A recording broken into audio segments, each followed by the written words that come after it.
What's up? What's up? How's everybody doing? Welcome back to Unstructured. We have Unstructured Live. We're doing the post show of House of the Dragon, episode 3, second of his name. And second of his name, indeed. It was a great episode. By the way, I'm by myself today. Mr. E had to travel, so he wasn't able to make it back in time. So you guys got me, just me. We're gonna have some fun though. We're gonna make it a good time. Just gotta adjust my camera here and my positioning, so I forgot to do. Here we go. I hope you guys can hear me okay. Let me know in the chat. Oh, Mr. Shaper Color Blog already in here. Who was that? He's asking. Let's see. I think he's referring to who was riding the dragon. I want to say it was Leonard Bellarion. I think that's who he may have been flying the dragon. The first guy, the first rider. I don't know who the second one was because I only thought they had one dragon, and in regards to Damon, how many dragons he had. So that's interesting. But what if way to end the episode? What a way to end the episode. I was very excited about the whole episode. It was a slow one. We started kind of slow. It was mainly focusing on who's gonna be the on the air, because we had a time skip. Who's gonna be the heir? Who is Rhaenyra gonna marry? And then we got into the war finally. So yeah, it took us for a ride for sure, but it was a good episode nonetheless. I would say even better than last week's. I took some notes since I was gonna read myself. I'm gonna, you know what? Let me make some notes. Make sure I can keep this going. I'm gonna be answering some questions, so I hope I get a few of those as well. Thank you, Mr. Shepard Color for being right on time. But first things first, let's take care of some business. We wanna thank the guys from Three Cousins for sponsoring the show. Check out their website. They make some great shirts, some great products. They do printing on everything you need, and they have an amazing website that makes it very customer friendly. So check out the guys at 3E Customs. That's right. But as always, at every show, we have a drink. So we're gonna have some fun today.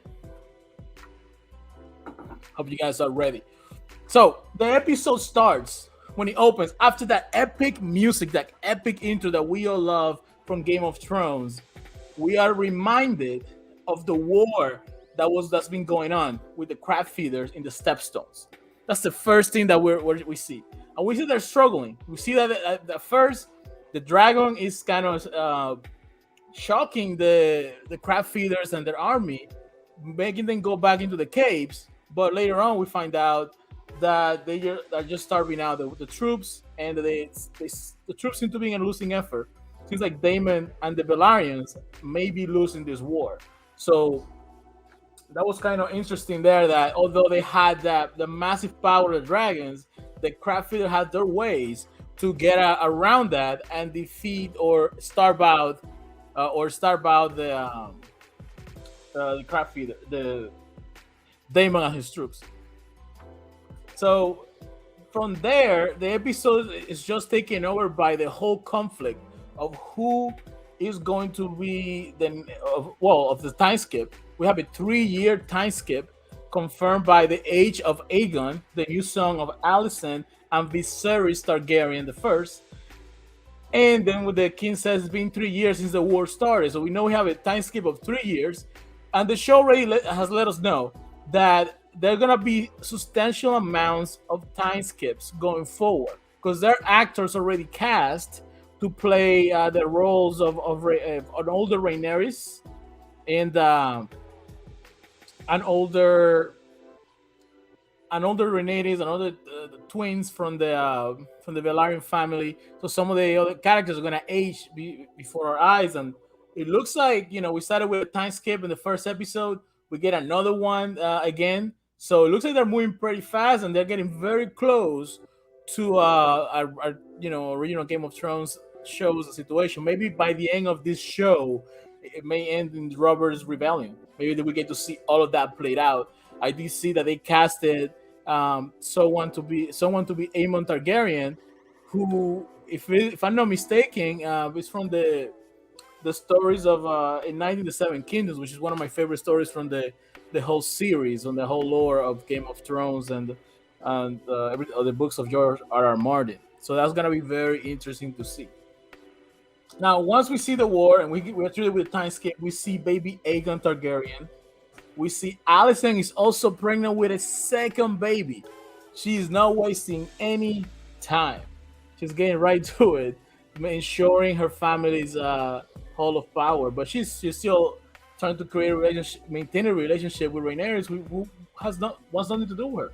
She feels betrayed by her best friend, marrying her father, now becoming her stepmother in essence. So go figure that one out.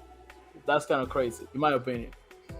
Um, we also have the Otto Hightower pushing for his grandson Aegon to become the heir to the throne.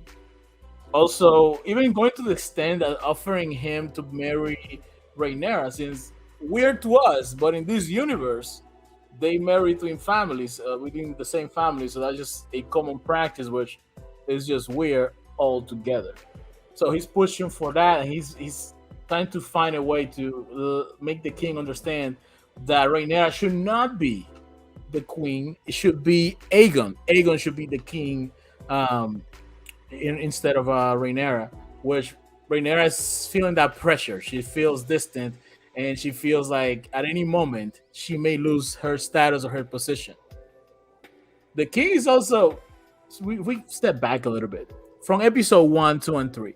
I have to say, Viserys, although he's not a bad king, he's a very seems like an ineffective king. Very seems weak.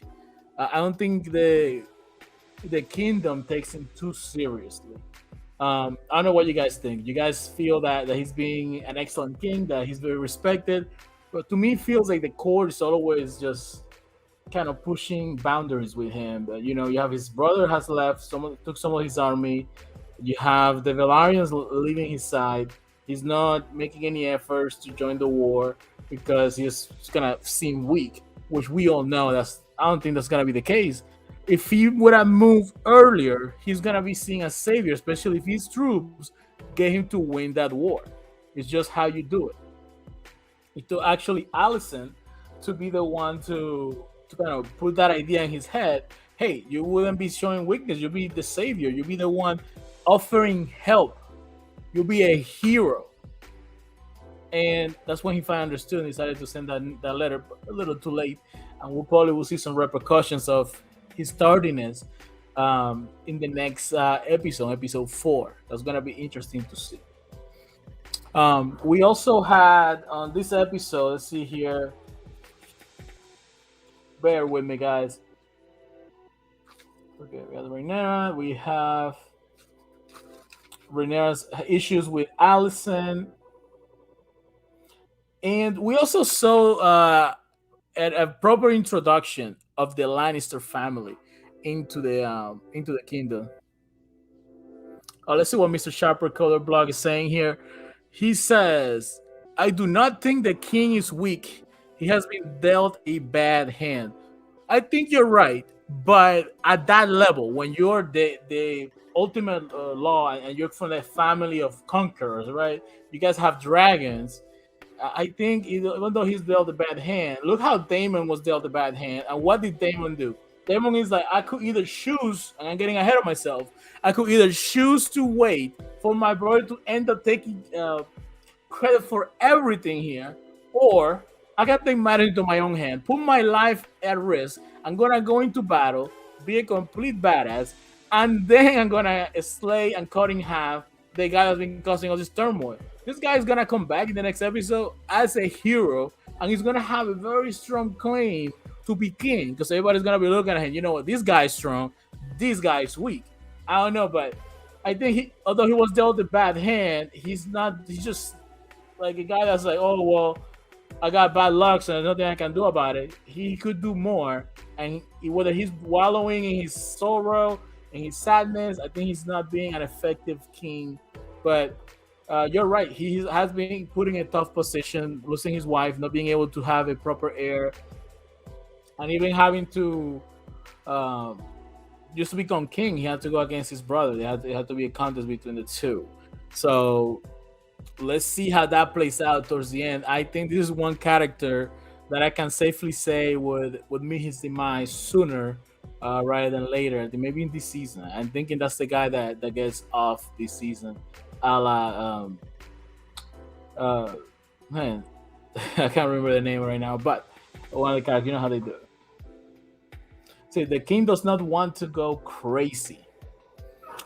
He doesn't. He's relaxing. I mean, but he has a lot on his plate, and he feels like he's letting everybody else handle it. And Otto is taking advantage of that. Otto is seeing an opportunity to even elevate his family further, not just to be hanging on the king, but to be in royalty itself. And he's already done it by marrying his wife, his daughter, to the king, having one, not just one, expecting two kids from him. So yeah, I completely agree there. It could become another Mad King, but um, although it wasn't the king, the Mad King named Viserys as well, if I'm not mistaken.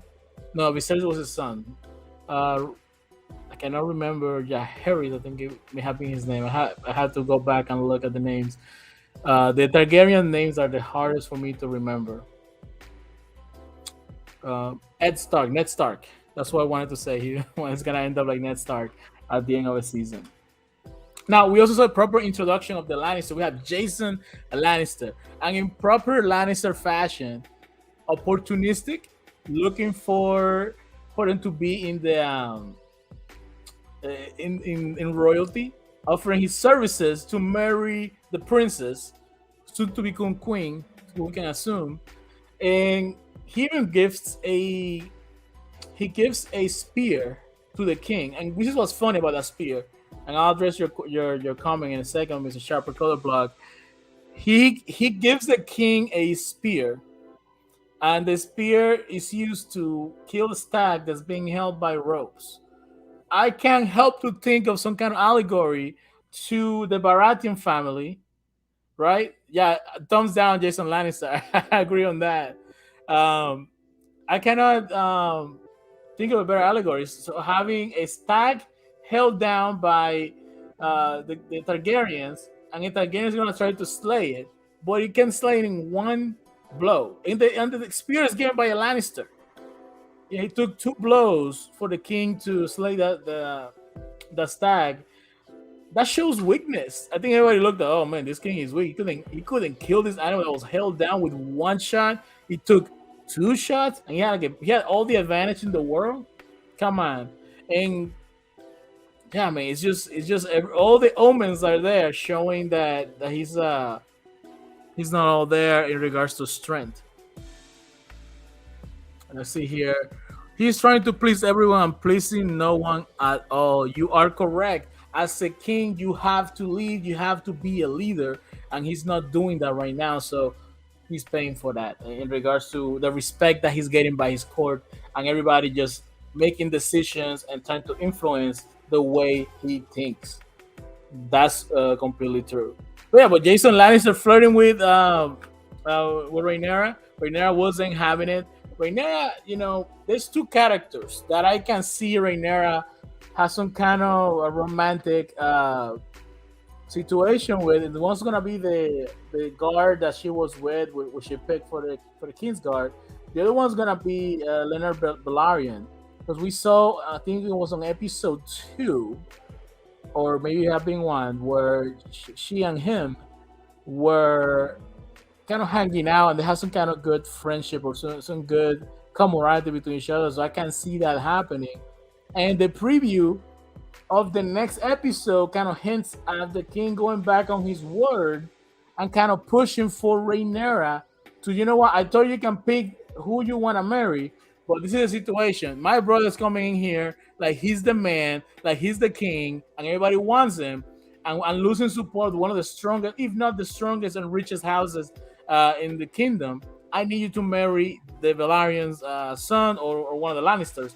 Something like that is happening here. So that's what the previous kind of making a reference to, in my opinion. And Rhaenyra doesn't want to marry. Rhaenyra says, "You know what? I don't want to be married. She just wants to be queen. She wants to rule. She's studying. She's preparing." And we saw her feisty, her savage side when she slayed that boar. She disappeared for a whole day, was attacked by a boar, and with the help of the guard, she was able to slay that boar with her own hands. And she went ham on that thing. She got on top of it. And she's like whack, whack, whack. Incredible for sure. And what do you guys think of Otto Hightower? Initially, I thought this guy had really good intentions from episode one and half of the episode two. And the more I see him on screen, I think that this guy reminds me of more of a Lannister than even Jason Lannister. I think his motives are so obvious and he's so devious and everything that and every moves that he makes. That's why Damon probably didn't like him because he's like this guy's just trying to take advantage of this particular situation to put himself in a better place. Let's see what else we have here. Um, yeah, Leonard is the best option to. Yeah, Leonard Bellarian I think is the best option to marry Rhaenyra.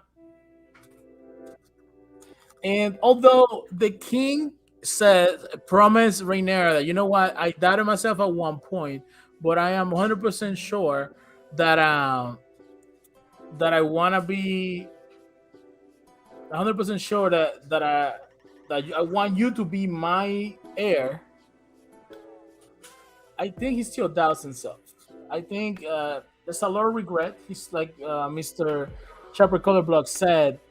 He sees himself as trying to please everyone and not really being effective at it. I think that's something that's gonna play out in the next episode as we see he's gonna have to go back on his word because he has to do what's best for his lineage at the end of the day. Let's see. Well, that was pretty cool scene when Rhaenyra came back from being gone and slaying the boar. She came back and she was covered in blood like a warrior. She came back, inspiring fear in the eyes of everybody that saw her. So that was interesting, in my opinion. Let's see what else we have. And then from there, that's pretty much all I saw that was important that happened in that first portion of the episode, which was like 70% of the episode, in my opinion. And then we also saw Allison trying to remedy her relationship with Rhaenyra and also influencing the king, as her dad told her, "Listen, you need to influence him, especially to choose your son as the next heir." And from there, we got to the action part, the action-packed part of the episode, which was we had Damon and the Velaryon fighting against the crab feeders and realizing that they're losing this fight. There seems to be people doubting that we should have never followed Damon. He doesn't have the support of the king, and Damon once receives a letter from the king saying, "You know what, my brother, I am gonna help you. I already sent 2,000 troops. I sent some boats. We're gonna handle this fairly quickly." Damon said, "Like, I'm gonna take matters into my own hand. I'm gonna go in. I'm gonna take care of this myself." And that he did. What a battle! What do you guys think of that battle? That he that battle in the with the craft feeder in the stepstones. We saw Damon go in. One first trick the guys in regards to like his giving up because he was waving the white flag. Then fighting this guy, this whole army one on one, getting hit by a couple of arrows, having the dragon come in, and that's when we saw, I believe, the Leonard Bellarian fly one of the dragons and just Dracarys all over the battlefield, for sure. And once we see that, and we saw that Damon was down bad, at one point, I thought he's gonna die in this episode. Can't be because Matt Smith's killing it. He's been doing so good in this show in regards to playing that character. I cannot see him as anybody else. And then that's when the dragons come in. He sees where the crab feeder goes into the cave, goes after him, and he just cuts him in half because we see him come back with half of the body out. Let's see what Mr. Chopper Color Blog is saying here. I knew what the outcome of the battle would be, but they made us wait for it. Yeah, I at one point I'm like, there's no way, there's absolutely no way that that the Damon Targaryen is gonna lose. But when I saw this guy get hit by two arrows, I like, man, he's just gonna go down as a hero, and everybody else is gonna use him as a martyr. I mean, maybe this goes to rebellion, but now we saw that at the end of the day, he came through. He's, I mean, he's got there right now. The way that he slayed those the soldiers, and the way that he shot down the threat, you gotta give it to him. Like, this guy is tough, and he's basically unstoppable in the battlefield. He's like Jamie Lannister, as good of a swordsman as Jamie Lannister was in regards to the series of Game of Thrones. Like, you see a guy that's, that's effective in the battlefield, thus demonstrating he's an effective leader. He's willing to put his money where his mouth is, put himself at risk, and went through it for sure. Excuse me, just one second. I'll take a quick sip here. That's right, Doctor Who dislike it. Although, you may have, I was never being a fan of Doctor Who, full disclosure. I seen the trailers and I seen the videos, but I don't see, now I can never see this guy as anybody else than Damon Targaryen. I really can't. Now, when the show ends, I did this time. I did watch the previews because last week's previews were good. Let me just watch them before I start. The main thing that I gathered from the previews was that we have Daemon Targaryen coming back with some kind of crown. He's being named the king of the North Sea or some kind of shore. So he's going coming in with contentions to be the main man here. I think somebody might offer that Rhaenyra may have to marry her uncle, and they also made some assumptions of somebody doing something spicy. So we saw some hands or something. So either we are gonna have a time skip where Rhaenyra's a little older and she's in some kind of sexual relation with either the guard or her uncle, or a new character that we haven't seen, and she's just being found, and the king doesn't accept that because it's making the family look bad. So that's gonna be interesting to see what he's referring to, and the tension's about to go up. So that'll be episode 4. I think it's gonna start that race to the finish in regards to where this conflict is leading, because it's leading to a war. It's leading to a war between the families. It's leading to the family being completely, essentially decimated. If you have a civil war between families, the war between the Targaryen house, um, which side do the Bellarians would choose? The side of the guy that won the war for them, or the one that's more of a political move, going with marrying the Leonard Bellarian with Rhaenyra? That could be interesting as well. Um, oh man, I had a great time watching this episode. I'm looking forward to next week's episode. And there's a lot of shows to catch up on. Like, we're trying to watch also the Rings of Power. I got some of the first episode today. Just haven't had time. See here, the Kingsguard swears off all hands and rights. He cannot marry the princess.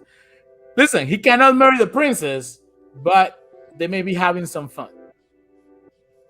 That's what I think may be happening, because there's two characters that I see some kind of romantic connection with right now. It's gonna be that Kingsguard, and it's being Leonard Bellarian, and the Kingsguard, after helping her slay that board, she may have been like, "Oh man, this is the man for me," and that may be why the king's upset, because people are just spreading rumors if she's being indiscreet with this guy, and she's found out, especially since she's the princess. So that may be something that we may see come out in the future. That's what that's about. Or it could be even worse. It could be Damon, because at some point, Damon and her, oh, they seem like having this really great bond, and it's kind of sick to think about it. But just because of how the show is, it's like the families. Um, it's like the families. They maybe they married on each other, so that could be something that would be incredibly weird. Let's see what's here.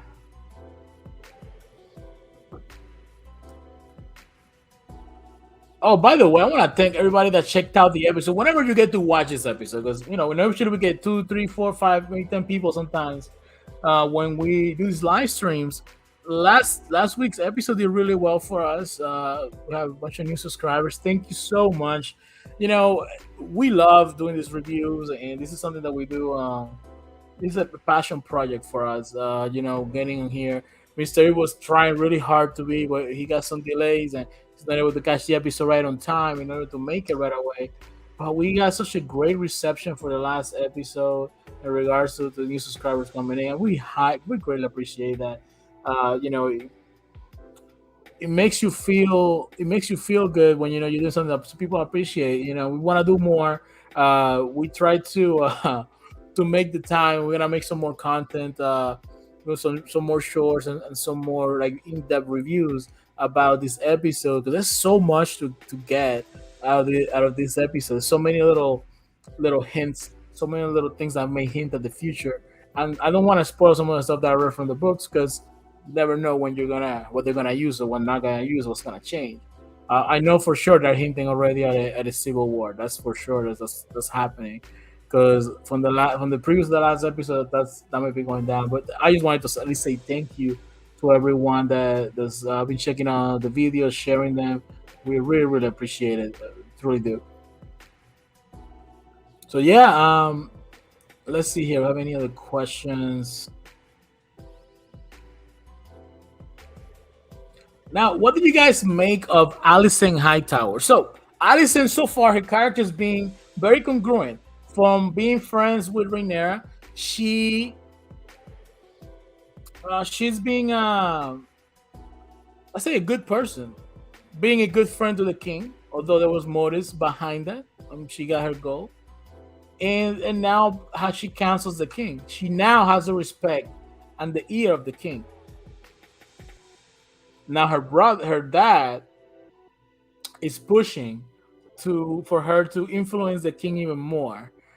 Do you guys see a future where Allison turns into a kind of a Cersei type character where she is consumed with greed and power, and she's looking to influence so much to just have more control over the kingdom and push Aegon to be the heir, not Rhaenyra? Do you guys foresee that happening? A big change of character for her, especially as we're gonna have these time skips, which we know is gonna happen more and more often. Because the next episode may be another year later, maybe 2 3 years, moving forward. Uh, and how did you guys feel about time skips? I know a lot of people hated those on Game of Thrones, especially to the last season where time was flying by so fast in regards to travel. It's like they had a cheat code for fast traveling. But how do you guys feel about time skips? Like, I have no problem with it so far because it's only been like 6 months, a year, 2 years, 3 years, something small. But if one out of one sweep they go 10 years or 15 years, and then we miss out on seeing the developments, how the kingdom is changing, or what's happening with some of the characters that we like and we enjoy, I may be upset about that. I have to tell you, you guys need to calm down for a second.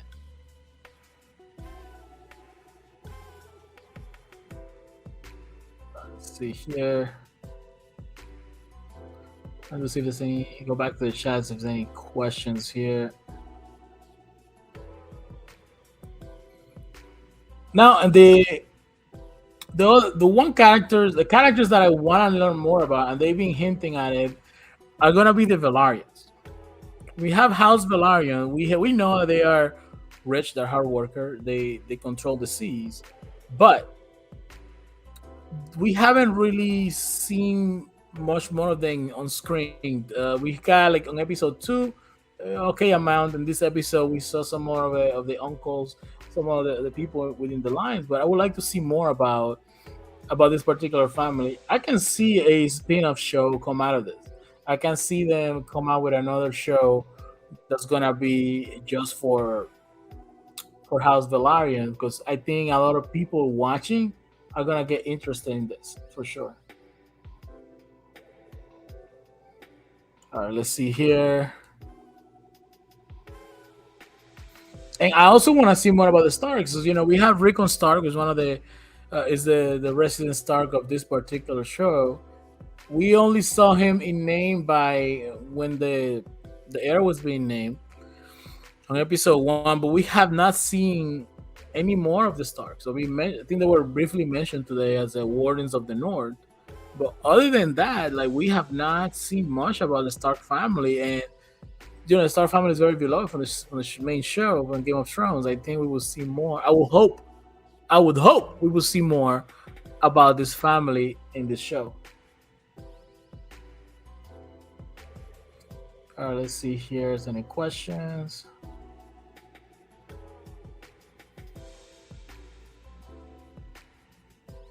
This might actually be a shorter live stream because I went through my notes and let's see here what else we can discuss from the episode.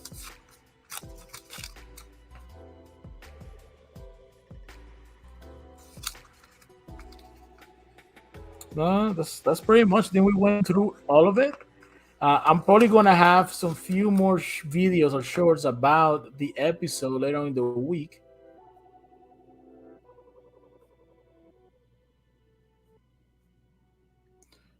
Saying who was that? Which one you're talking about? I missed that one. So I think we talked about it from the dragon, that being um, Leonard Bellarian. If you could clarify that a little bit more. Let's see here. Yeah, I think that would have been, to my opinion, the way that the hair looked. I think it was Leonard Bellarian, who's the son of Corlys Bellarian, the one that they want to marry Rhaenyra to. I think we could see Damon allowing his dragon to be used by one of Corlys' son, just so he could pull off what he pulled off at that moment. Oh, you know what we didn't mention? That symbol when there's a scene where Rhaenyra is staring into the the field and she sees a stag. She's covered in blood. She sees a stag staring at her, and we all know that's an omen. That's like an omen of royalty, of some of good things to come. And this comes right after a stag has been killed by by the king. And if I'm not mistaken, the Kingsguard man has some kind of relation to the Baratheon family. I do believe that's the case. So we may have something there where they're hinting at us that Rhaenyra is being chosen to be a leader in here. Yeah, his family's. He did say that. He did say his family could not control dragons. But if you remember, back to episode one, I think it was, when Daemon was cast out, Daemon allowed the lady that he was with touch the dragon with him to kind of bond with the dragon. So if the owner of the writer of the dragon allow, it could be that he allows other writers to use them. So that could be the case. That's what I'm thinking, at least, because I don't get there were two dragons in that scene. I do believe there were two. So, and I was hoping one of them was Rhaenyra or somebody from the king, but it wasn't. So either there's other Targaryens that we have not seen that are dragon riders, and I don't know why the show hasn't gone deeper into that, or there was some kind of bond created through with Daemon allowing somebody to ride his dragon, at least temporarily, just so he can pull off that ruse and get everybody from the crab feeders out of the caves and burn to a crisp. That's what I can think happened, but I don't know who the second dragon rider was. That I'm curious to see, because I only knew that he had one dragon. I didn't see the second dragon. It hasn't been shown in the show. They haven't mentioned it, and I would think that's kind of like a big deal, like an important piece of information, having that second dragon, who the second dragon rider is. Also, the kings. I don't remember what happened to his dragon. We haven't put too much emphasis on that. We seen Rhaenyra have her dragon, and it seems like this is in this time period, the Targaryen family, although they hold power, they don't seem all that special. And I guess that's because when we think back at a Game of Thrones, and we only had Viserys and Daenerys, and eventually just Daenerys, we have one Targaryen and this mythical alleging about being dragon riders and being conquerors and being all of this. And then when we finally see it show where Targaryens are plenty, we don't see that might like that. Like I would think there would be like a Dothraki that is so so powerful, but they seem fairly fragile and I guess soft. I guess because the times of peace, maybe Aegon the Conqueror, a show about him would have been more action packed, more with badass action here. I don't know what you guys think.